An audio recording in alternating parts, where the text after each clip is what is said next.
ताउते तूफान की वजह से समंदर में फंसे 4 जहाजों का रेस्क्यू ऑपरेशन जारी है। उफनते समंदर के बीच चल रहे इस रेस्क्यू ऑपरेशन से कभी जिंदगी के जीतने की खबर आती है तो कभी दुख भरी खबर।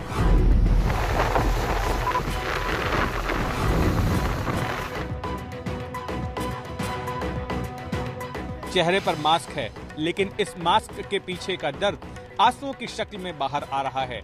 ये उन कुछ खुशकिस्मतों में से एक हैं जिन्हें समंदर में फंसे जहाजों से रेस्क्यू किया गया है। और अब देखिए इन लोगों को कैसे डूबते जहाजों से बचाया गया। हेलीकॉप्टर में रस्सी के सहारे इन्हें एयरलिफ्ट किया गया। अरब सागर के ताउते तूफान की वजह से 4 जहाज फंसे। इनके नाम हैं barge P305, GAL constructor, barge SS3, सागर भूषण। ताजा अपडेट के मुताबिक बार्ज 22-3 और सागर भूषण से ज्यादातर लोगों को सुरक्षित बचा लिया गया है। बाकी जगह रेस्क्यू जारी है। सभी जहाजों पर करीब 700 लोग सवार थे। अब तक 20 से ज्यादा लोगों की मौत हुई है। 60 लोग अब तक लापता हैं और अब तक 600 लोगों को बचाया जा सका है। ताउते तूफान के प्रभावित इलाकों में प्रधानमंत्री नरेंद्र मोदी ने आज हवाई दौरा किया। गुजरात और दीव के इलाके में तबाही का जायजा लिया। हेलीकॉप्टर की खिड़की से तबाही के मंजर का जायजा और हाथ में टैबलेट से पूरी जानकारी। प्रधानमंत्री मोदी ने आज कुछ इसी अंदाज में गुजरात और दीव में तूफान प्रभावित इलाकों में हवाई दौरा किया। इस दौरान प्रधानमंत्री मोदी के साथ गुजरात के मुख्यमंत्री विजय रूपाणी मौजूद रहे। हवाई दौरे के बाद प्रधानमंत्री मोदी ने अधिकारियों के साथ समीक्षा बैठक भी की, राहत के लिए ऐलान भी किए। अरब सागर से उठा ताउते तूफान दक्षिण भारत और महाराष्ट्र होता हुआ गुजरात के तटीय इलाकों से टकराया था, जिसके बाद गुजरात और दीव के इलाके में भारी तबाही हुई थी। ताउते ने दक्षिण भारत के साथ महाराष्ट्र, गुजरात में भी काफी तबाही मचाई। सबसे ज्यादा मौत गुजरात के तटीय इलाकों में। मंगलवार को गुजरात पर ताउते तूफान की मार को बताने के लिए ये 4 तस्वीरें एक बानगी भर रही है।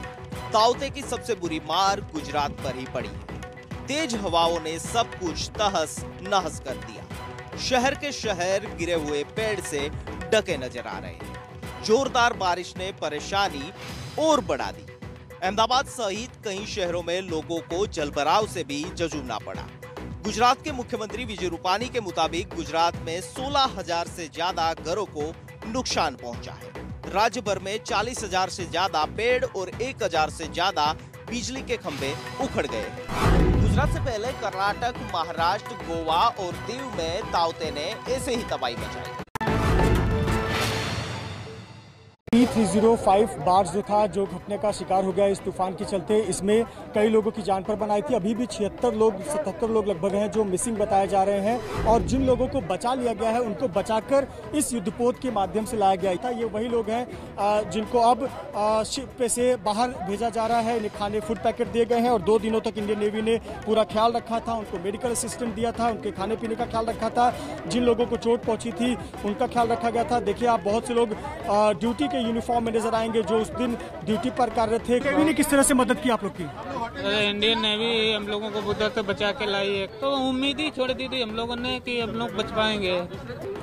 ये हम लोग 5-6 घंटे पानी में तैरे और तैरने के बाद पता नहीं बेहोश हालत में हम लोग पाए गए और रस्सी गिरे, रस्सी में उठाया, रस्सी से मेरा ये हाथ देखिए कट गया, अभी तक घाव हो गया। और उसके बाद फिर ऊपर गए। ऊपर जाने के समय आप समुद्र में थे? कितने समय आप समुद्र में? 5 घंटा, करीबन 5 घंटा। इन्होंने मौत को मात दी और मौत के मुंह से निकल के आए। 12 घंटे 14 घंटे तक समुद्र में फंसे रहे। ब्लैक फंगस को राजस्थान सरकार ने महामारी घोषित किया है। राजस्थान ऐसा करने वाला पहला राज्य बन गया है। इस समय राजस्थान में ब्लैक फंगस के केस लगातार बढ़ते जा रहे हैं। इस वक्त मैं हूं जयपुर के सवाई मानसिंह हॉस्पिटल के सुपरिटेंडेंट डॉक्टर राजेश शर्मा जी के साथ। डॉक्टर साहब, क्या स्थिति है ब्लैक फंगस के रोगियों की संख्या? देखिए, ब्लैक फंगस के रोगियों की बढ़ती हुई तादाद को देखते हुए गुजरात और महाराष्ट्र में जो केस आ रहे हैं उनको देखते हुए हमारे चिकित्सालय ने हमने जो है इसका एक अलग से डेडिकेटेड आउटडोर डिक्लेयर बना दिया है कि मरीज सीधे वहाँ आएँ। और उसके अलावा कल तो एक वार्ड बनाया था हमने कि सारे ब्लैक फंगस को पेशेंट्स को वहाँ रखा जाएगा, पर कल बढ़ती हुई संख्या को देख के आज एक और वार्ड हमने बना दिया है। तो कुल 2 वार्ड डेडिकेटेडली ब्लैक फंगस के जो म्यूकोरमाइकोसिस के पेशेंट्स के हमने बना दिए हैं। और आज तक अभी तक मैं जो डेटा मैंने देखा है करीब 55 पेशेंट्स हमारे कल से और आज तक आ चुके हैं। मतलब इसको महामारी घोषित करने से क्या फ़र्क पड़ेगा? देखो, महामारी घोषित करने से जो है अभी जो भी ब्लैक फंगस का पेशेंट डायग्नोज होगा उसको नोटिफाई करना पड़ेगा, तो एटलीस्ट हमारे पास एक पूरा वो बैकअप होगा कि कितने मरीज पूरे स्टेट में हैं, उसके अकॉर्डिंगली आगे की प्लानिंग, उसकी ट्रीटमेंट प्लानिंग और उसको कैसे मैनेजमेंट किया जाए उसमें बहुत सहायता मिलती है। आरजेडी नेता और बिहार के नेता प्रतिपक्ष तेजस्वी यादव ने अपने सरकारी आवास को कोविड केयर सेंटर बनाने का फैसला किया है, जिसकी जानकारी उन्होंने खुद सोशल मीडिया के जरिए दी है। 1 पोलो रोड स्थित तेजस्वी यादव का ये सरकारी बंगला है जो उन्हें आवंटित किया जरूर गया है और ये नेम प्लेट उनका है। हालांकि तेजस्वी यादव इस आवास में नहीं रहते हैं, वो अपनी मां और पूर्व मुख्यमंत्री राबड़ी देवी के साथ रहते हैं राबड़ी आवास पर। लेकिन इस आवास को कोविड केयर सेंटर और आरजेडी की तरफ से इसे नाम दिया गया है राजद कोविड केयर सेंटर। अंदर जाने की अनुमति फिलहाल मीडिया कर्मियों को नहीं है और जो अंदर से तस्वीरें खुद तेजस्वी यादव ने शेयर की है, तमाम बेड्स सोशल डिस्टेंसिंग के साथ लगाए गए हैं और साथ ही तेजस्वी यादव ने चिट्ठी लिखी है स्वास्थ्य विभाग को, जिसमें उन्होंने जिक्र किया है कि जिस तरीके से पिछले दिनों पीएमसीएच, आईजीआईएमएस, कई बड़े अस्पताल जहां पर ऑक्सीजन बेड्स के अभाव में मरीजों की मौत हुई, उसको देखते हुए तेजस्वी यादव ने ये निर्णय लिया है और उन मरीजों को जिनके पास रहने के लिए घर नहीं है और कोविड से संक्रमित हो रहे हैं, उन्हें किसी प्रकार की दिक्कत नहीं हो तो वो यहाँ पर आकर रह सकते हैं। एक बात उन्होंने इसके साथ साथ स्पष्ट किया है कि यहाँ रहने वाले तमाम मरीजों का खाना पीना, दवाई, ये सब कुछ मुफ्त में उन्हें उपलब्ध कराया जाएगा। हालांकि इसे राजनीतिक एंगल ज़रूर दिया जा रहा है क्योंकि वो नेता प्रतिपक्ष है बिहार के।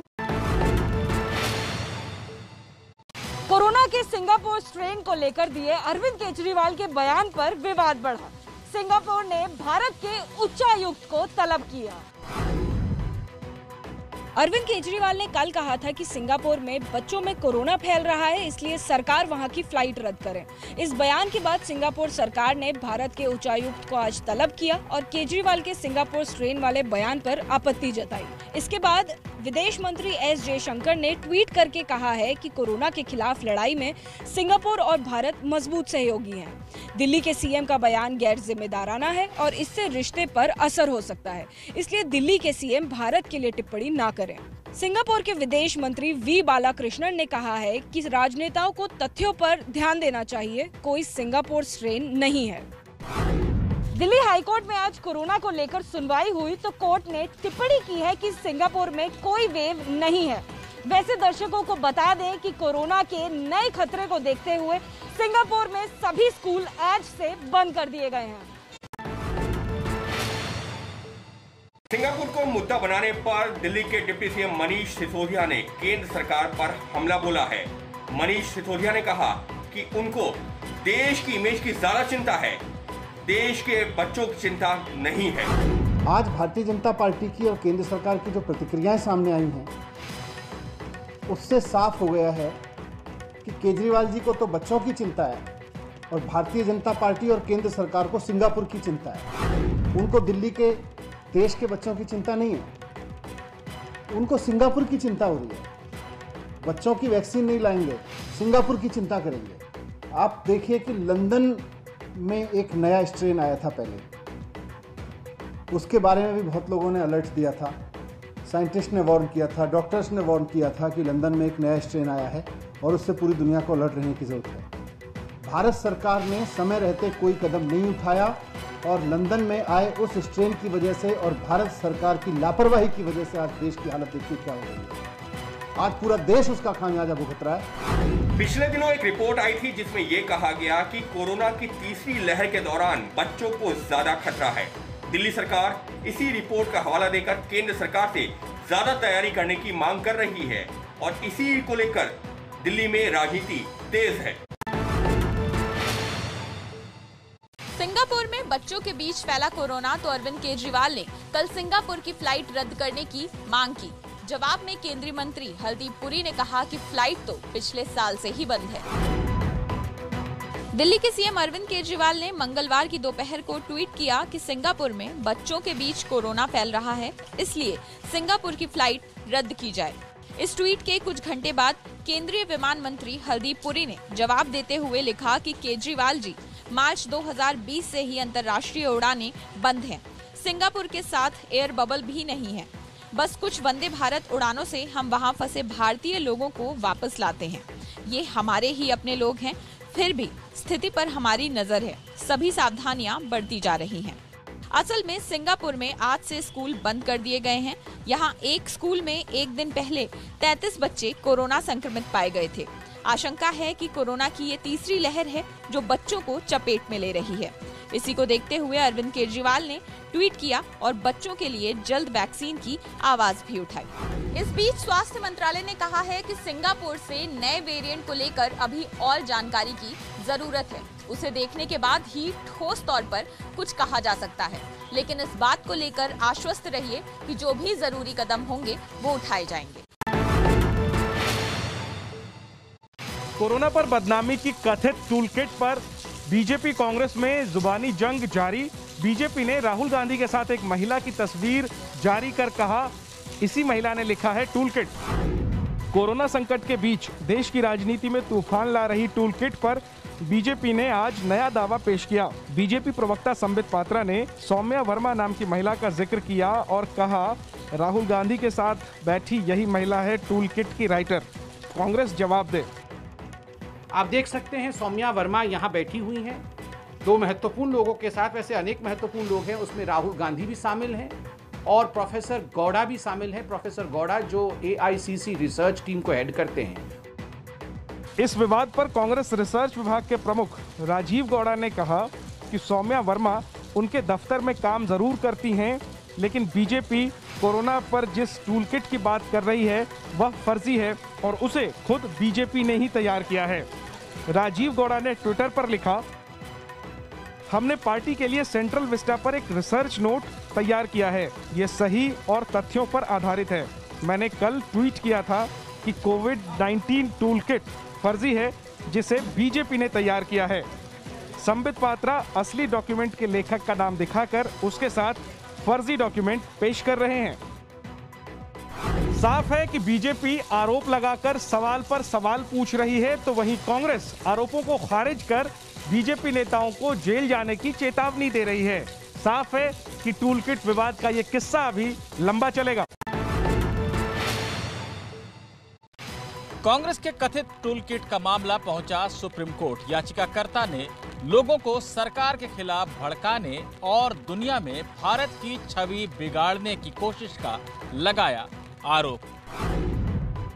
बीजेपी प्रवक्ता संबित पात्रा ने मंगलवार को प्रेस कॉन्फ्रेंस कर आरोप लगाया था कि कांग्रेस ने एक टूलकिट तैयार कर प्रधानमंत्री की छवि बिगाड़ने की साजिश रची है।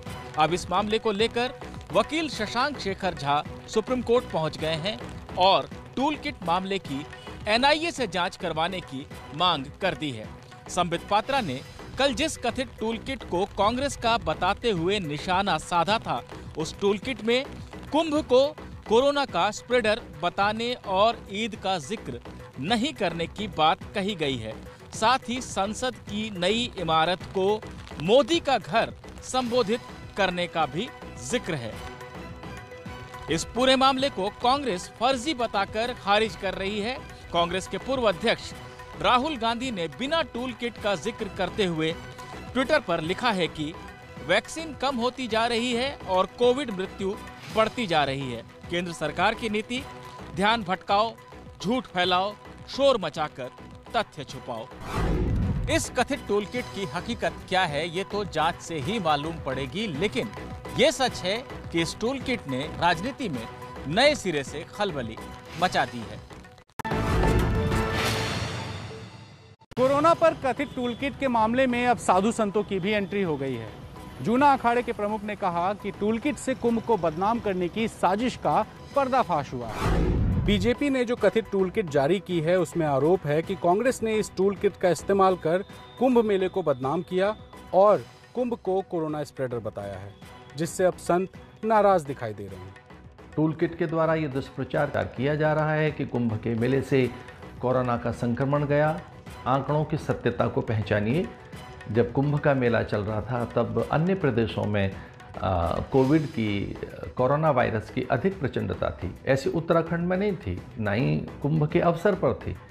तो एक सुनियोजित ढंग से भारत की संस्कृति, संस्कार अथवा हमारी आस्था, हमारी पर्व परंपरा, मूल्यों पर और विशेषकर हमारी सांस्कृतिक निष्ठा पर प्रहार किए जा रहे हैं। टूल किट के माध्यम से कुंभ मेला और सनातन हिंदू धर्म को बदनाम करना एक बहुत बड़ी सामाजिक, सांस्कृतिक और राजनीतिक साजिश, पाप और अपराध है। और जो लोग ऐसा कर रहे हैं, मेरे उनसे हाथ जोड़ करके प्रार्थना है, जो आपको राजनीति करनी हो कीजिए, लेकिन 100 करोड़ से ज्यादा हिंदुओं का अपमान मत कीजिए।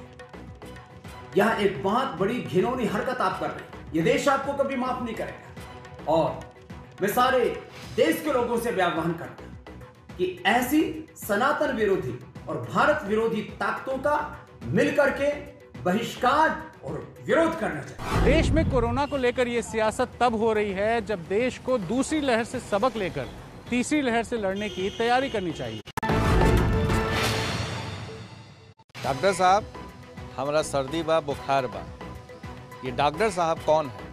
ये किसी सरकारी अस्पताल के डॉक्टर नहीं है, बल्कि स्थानीय स्तर पर जो बहुत दिनों से प्रैक्टिस कर रहे थे, लोगों के पास दवा दुकान के जरिए अपनी सहूलियत दे रहे थे।